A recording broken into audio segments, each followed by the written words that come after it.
Hey everybody, it's Mr. Wagstaff.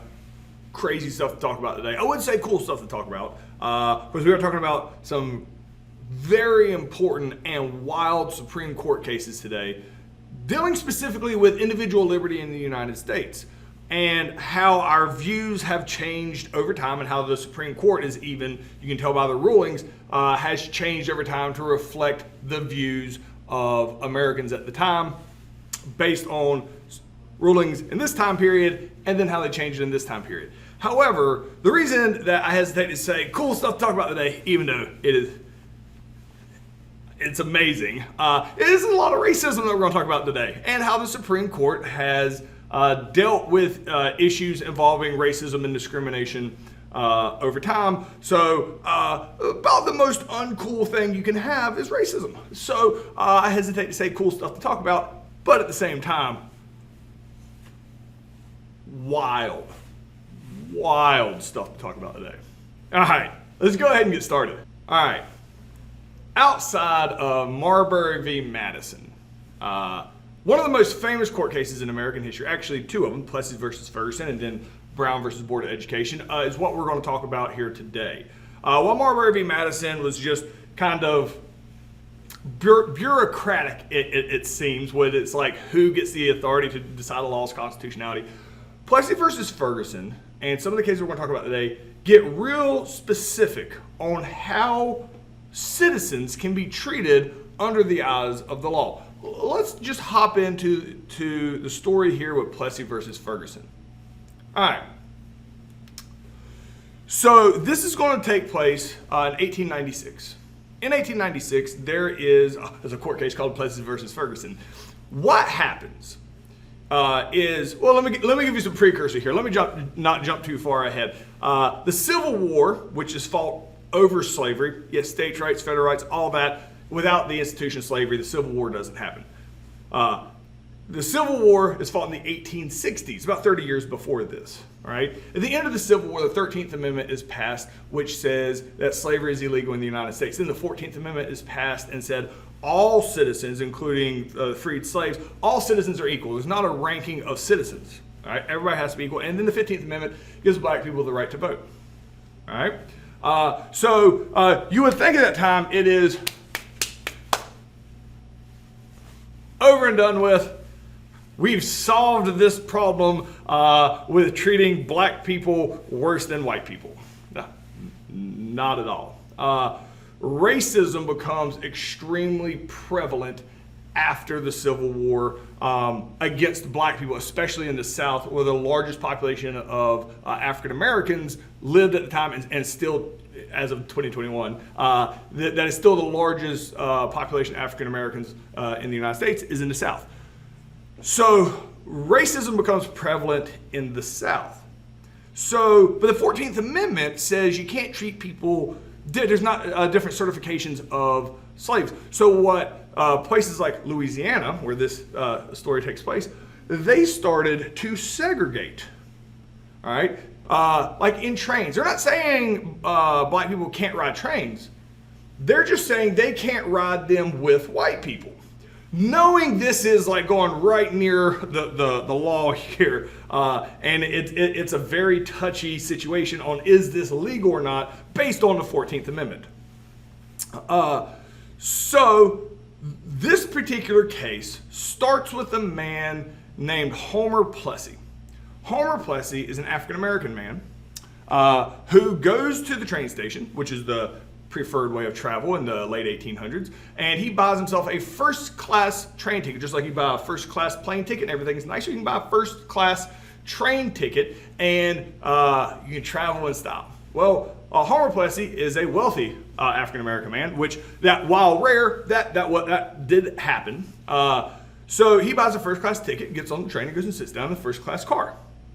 Well, as the train's moving off, the conductor's coming by taking tickets, comes up to Homer Plessy and says, I need to see your ticket. Homer Plessy's like, here's my ticket, my first class ticket. Well, the guy looks at it and he says, well, here's the problem. You're in the white only car, like the railroad car, like where people sit. You're in the white only railroad car. you need to go to the black-only railroad car because you're black. All right? Now, you would think Homer Plessy would be upset by this. He doesn't appear to be. He says, all right, fine. Where's the first-class black car at? And the conductor says, yeah, we don't have one of those. There's not enough rich black people to buy first-class tickets for us to have a first-class black car. You're going to have to go sit back in the regular car with other black people. Homer Plessy is furious as he goes back and he sits down in the black-only railroad car. Here's what's kind of crazy here. You would think Homer Plessy is furious because he is clearly being discriminated against because of the color of his skin. Now, let me show you a picture here because I found this fascinating. You're like, well, Homer Plessy gets to be, he's wealthy, he sits down, nobody else had an issue with this. This is just like, racism must not have been that bad in the 1890s if, obviously Homer Plessy got to buy the ticket, nobody questioned anything about him. He sat down, none of the other people that he was sitting near had a problem with Homer Plessy. And they're like, it couldn't have been that bad, right? Well, this is a picture of Homer Plessy, the black man. And you're waiting for me to tell you which one. It's the guy on the left with the beard. That's Homer Plessy. He's black. You're like, wait a minute. Exactly. Homer Plessy doesn't look black. All right? Homer Plessy very much passes as a white man. All right? So that's a little caveat to this story as we're going to get there. So Homer Plessy is forced to go sit in the all-black car. Homer Plessy is not upset he is being discriminated against because he is black. He is actually upset because he is being forced to sit with the poors. He feels like he is above these people economically, the poor people that he was sitting with, and most rightfully so. He doesn't give him the right to think less of them, but he is furious that there's not a first-class car for him. He paid for a first-class ticket. He deserves to have a first-class seat on the train. Homer Plessy sues the owner of the railroad, a guy named Ferguson. This isn't the guy that's taking his ticket. This is the guy who actually owns the railroad company. And that's what the other picture here is. That's Ferguson. And Plessy says, you can't make me, if I bought a first class ticket, I get to sit in first class, period. And this court case goes up to the Supreme Court in the famous court case, Plessy versus Ferguson. And the Supreme Court, is going to rule in this court case, Plessy versus Ferguson. You know what, Homer Plessy? You're right. If you bought a first class ticket, you deserve a right to sit in the first class car.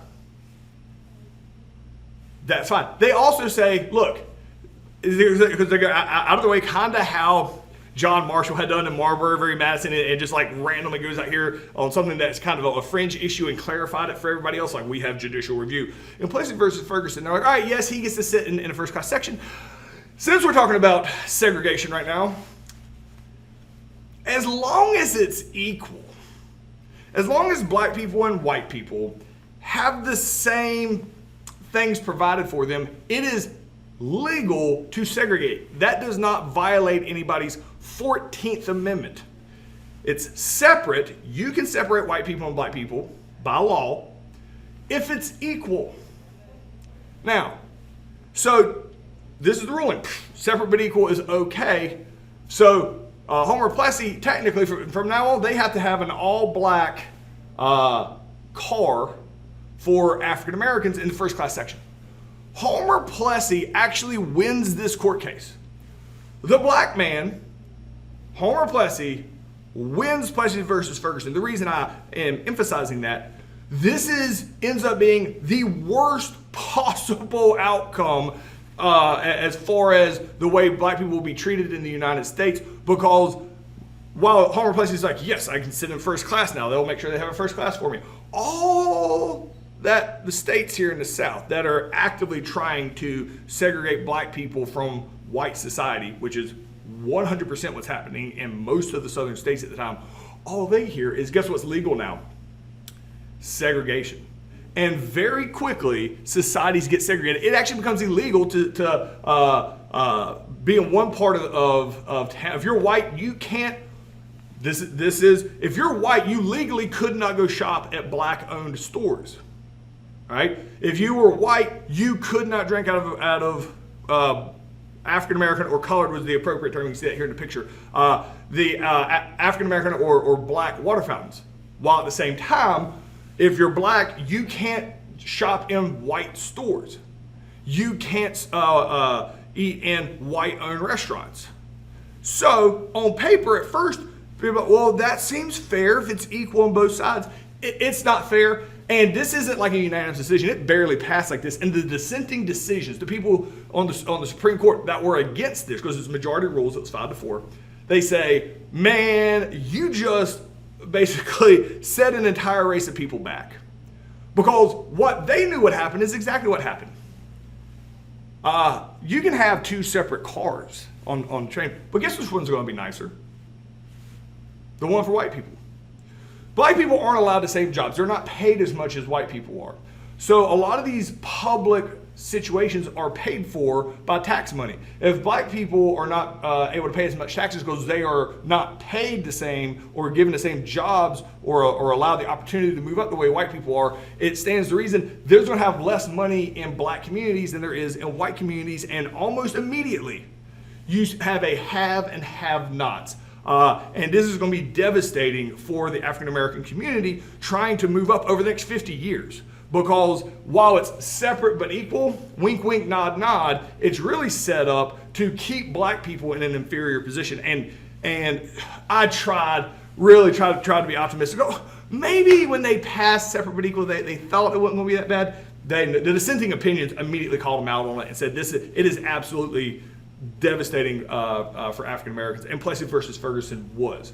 But it's crazy because Homer Plessy, the black guy, actually won Plessy versus Ferguson. But the Supreme Court ruled it is okay to segregate people by race as long as it's equal. So the question here is, how did the court case Plessy versus Ferguson, which was supposed to give African Americans more rights, because they're like everything has to be separate and equal, how did that actually hurt the cause of African Americans in the United States? How did that actually hold them back over time with the ruling in Plessy versus Ferguson? So pause me, answer that in complete sentences, and we're going to move on. Because this is a clear-cut case of the Supreme Court getting a chance to redeem itself. Now, this is like 60 years later, so it's not like they did it 6 months later, all right? But the Supreme Court, over time, when they can see how things work, they can take the same type of case again and basically change their opinion. And that's going to happen here in Brown versus Board of Education. All right, so it deals with segregation in 1954. So what happened, all right, is this deals specifically with schools. In a lot of states, it wasn't like in every state, so especially in the South and certain areas, there were black-only schools, so schools that were just black students, and then there were white-only schools that were only white kids that went to it, and based on your race, you went to one or the other. Now you're like, well, what if you're mixed?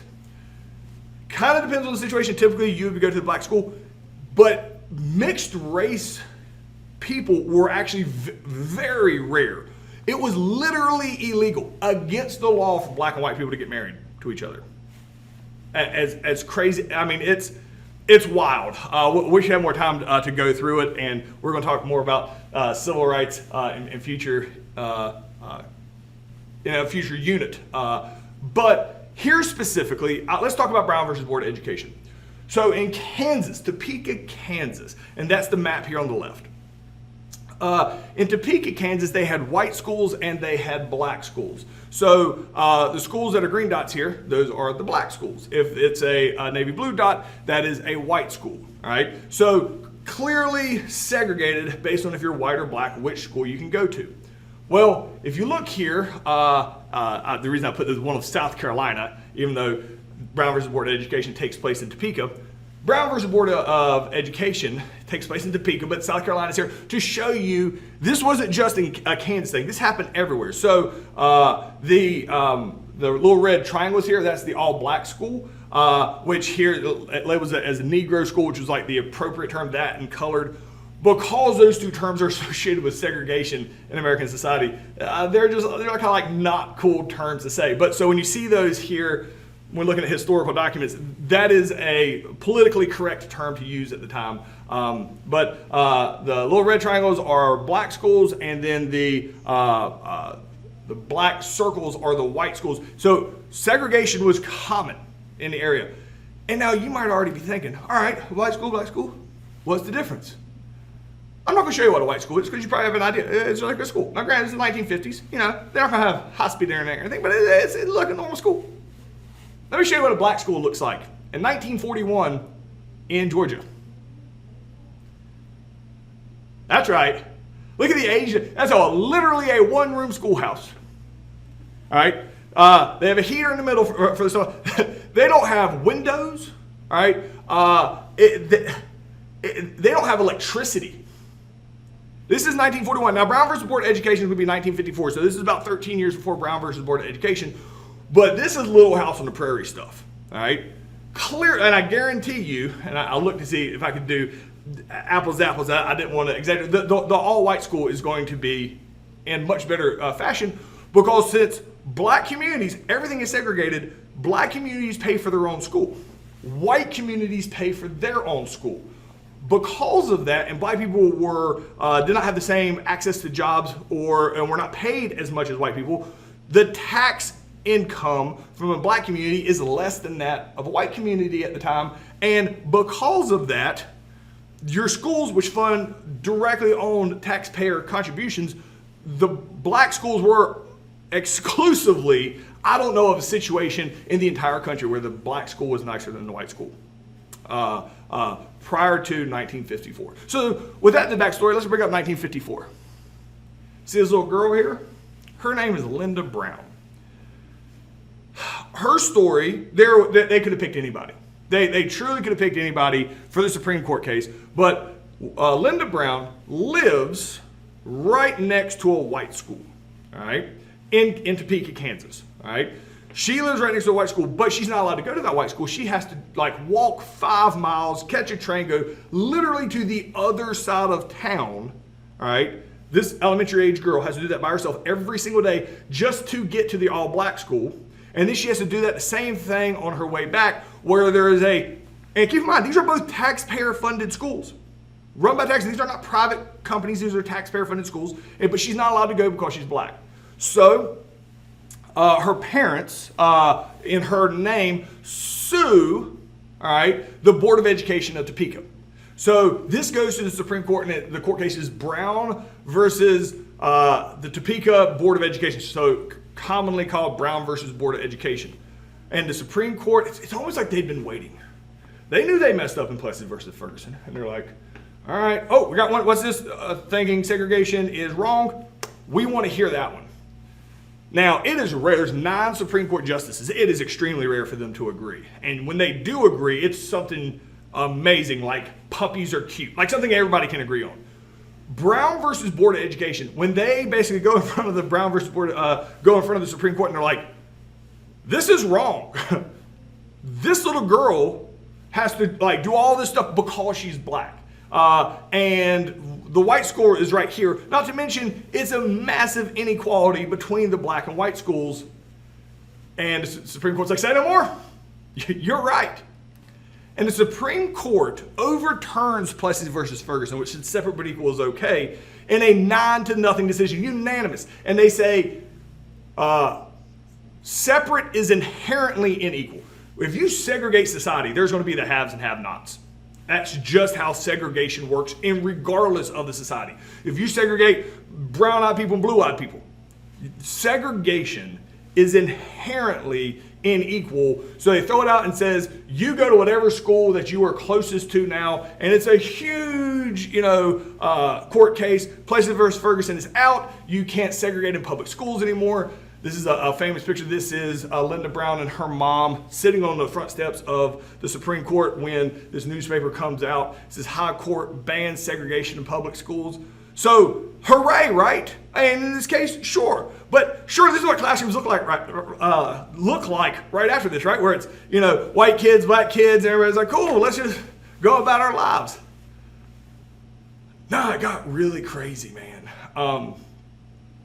When you segregate societies for 50 years, and then you're like, oh, you're not segregated anymore, crazy hostilities come out during the civil rights movement. And also, most black kids live closest to the black school, and most white kids live closest to the white school because they built the school during segregated times where it's closest to their communities. So it wasn't like a huge flood of white kids to black schools and black kids to white schools. You went to whatever school you're closest to, whatever district you're in. But there is a huge pushback here in the general society. We'll talk about this in our unit on the civil rights. People aggressively upset and trying to prevent black people from going to school with white people. And massive tensions, and we're going to talk about that in detail. But the Brown versus Board of Education ruling is the one where they said, as far as the Supreme Court, we were wrong. You can't segregate, all right? So the important part about Brown versus Board of Education is that it shows that the Supreme Court can change its ruling over time. And the Supreme Court realized they were wrong, and they're going to change that. Which they have done a few times. Usually when it's something egregious and it's awful, the Supreme Court will hear another case and then they'll change it over time. This is the most extreme example of that, with them overturning Plessy versus Ferguson and having a new precedent set with segregation and separate is inherently unequal. So that's what the question here is asking. So pause me, answer that, and we're going to move on to something that is crazy. You may have heard of Plessy versus Ferguson. You may have heard of Brown versus Board of Education. Those court cases are very famous. If you haven't heard about those court cases, you've at least heard about segregation. Maybe. If this is all brand new to you that segregation happened, actually makes me like it's not a anyway. But it's important to learn about what we can do as a society, and that's a whole nother thing. This one you may not have heard of is Koromatsu versus the United States. Wow, is all I got to say as a precursor to this. Let me tell you this story. All right, has to do with individual liberty, just like Plessy versus Ferguson does, just like Brown versus Board of Education does. And while Brown versus Board of Education eventually gets this one right, we're still on like the Plessy versus Ferguson part of this court case, because this is wild. All right, December 7th, 1941, Japan attacks America at Pearl Harbor. This is an actual photo, but then they added color in later, so this is a real photo. It was black and white at the time, and they added color to it. So December 7th, 1941, there's an attack on Pearl Harbor. All right, we knew there had been tensions at the time. We knew that the Nazis were in Germany and taking over Europe. We knew all this other stuff. We were trying to stay out of it. But when we're attacked at Pearl Harbor by the Japanese, it's go time. It is war. We are attacked at Pearl Harbor, which is in Hawaii. At the time, Hawaii wasn't a state, but it was a naval base. Vicious attack. A lot of Americans died. And America is furious. All right, and we bind together in this, we call the people who were going to fight in World War II, because that's what ends up is World War II. We call them the greatest generation. There's all of this feel-good stuff that comes out afterwards. Everybody's like, we were attacked. We got to go fight and, fight for freedom, fight for the righteousness. Hitler's bad. All this other horrible stuff is bad. So you have all these feel-good, like, we can do it. Rosie the Riveter here. United we win. Together we can do it. And notice, united we win. This is even before Brown versus Board of Education. You got white people and black people working together. This is a powerful, today we might not realize the power of that poster, but they're like, let's forget racial hatred. We're American. We're all American. And then to the bottom left, the massive production that we have in order to provide our troops with all these weapons. And then after a handful of years, we're going to win. Victory. The Nazis surrender. All right. Then and Hitler is dead. Then we drop the atomic bomb, not once but twice, on Japan, and Japan surrenders in an unconditional surrender. And then this famous picture on the right of this guy kissing his girlfriend when he gets back. whole nother story here. Famous picture makes all the newspapers of this soldier kissing his nurse girlfriend. She has no idea who this guy is. That's a whole nother story. Oh, I really want to go into it. You can go Google it right now. Or at least after this lesson. It's a crazy story with that one. But this is the famous picture. The war's over and hooray, high five, everybody's great. Let's move on as victors of this war. Something shady happened during that war on the home front back here. And we really aggressively tried to pretend like it didn't happen. And it's wild. This, what I'm going to tell you, happened in America. So as soon as we are attacked by Japan, all of a sudden everybody is anti-Japan. They attacked us. I mean, that would make sense. We're going to war with them. However, because America has a tendency, historically, we've gotten a lot better about it today, but we definitely did this. This is our go-to, was racism.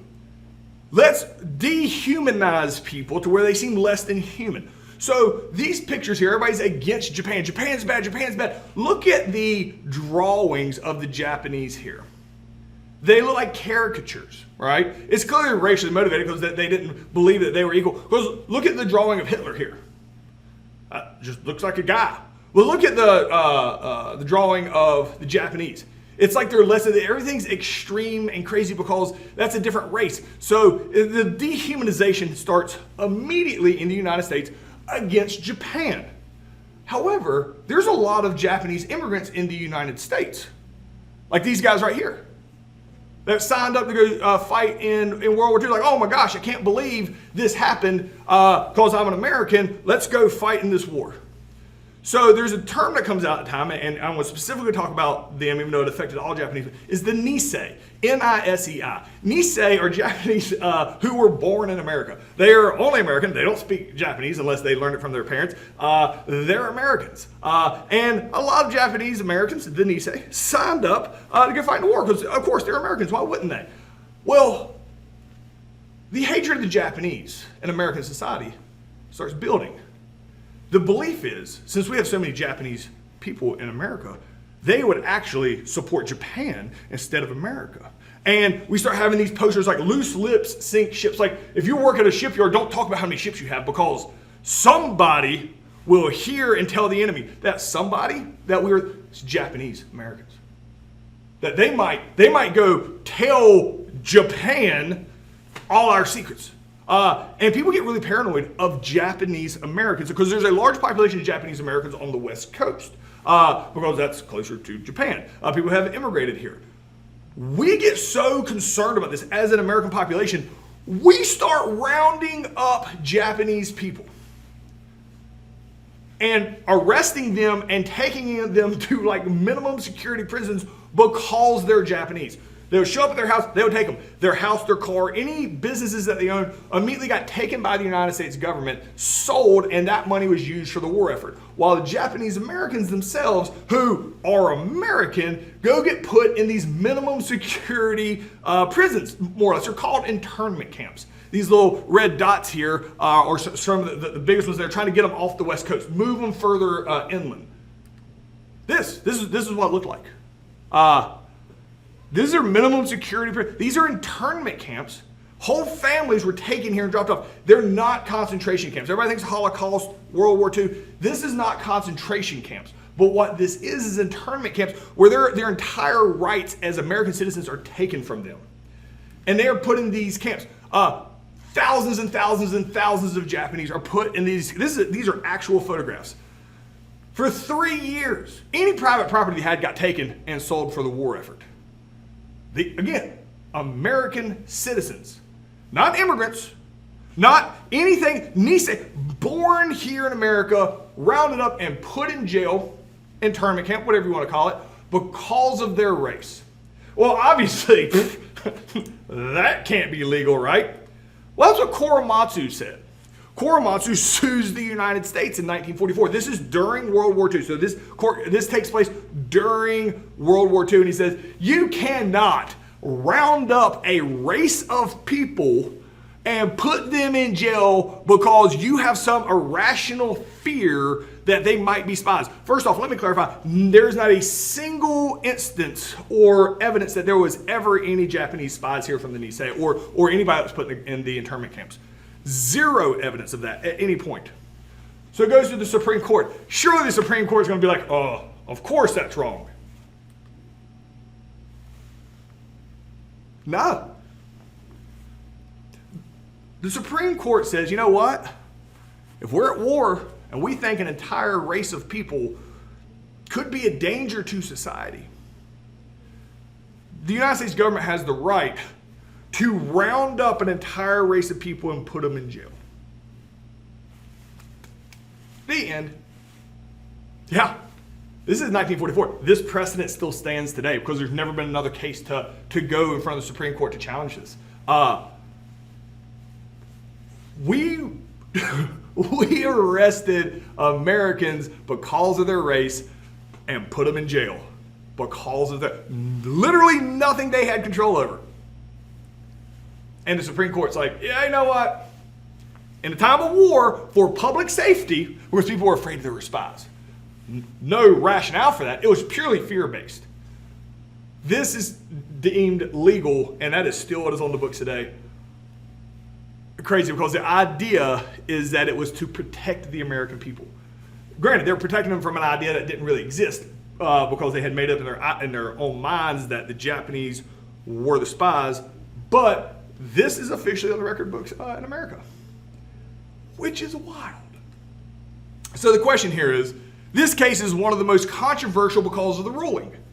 Why did the Supreme Court feel that imprisoning an entire population of innocent people was justified? All right, answer that completely, and we are done for the day. See you guys tomorrow.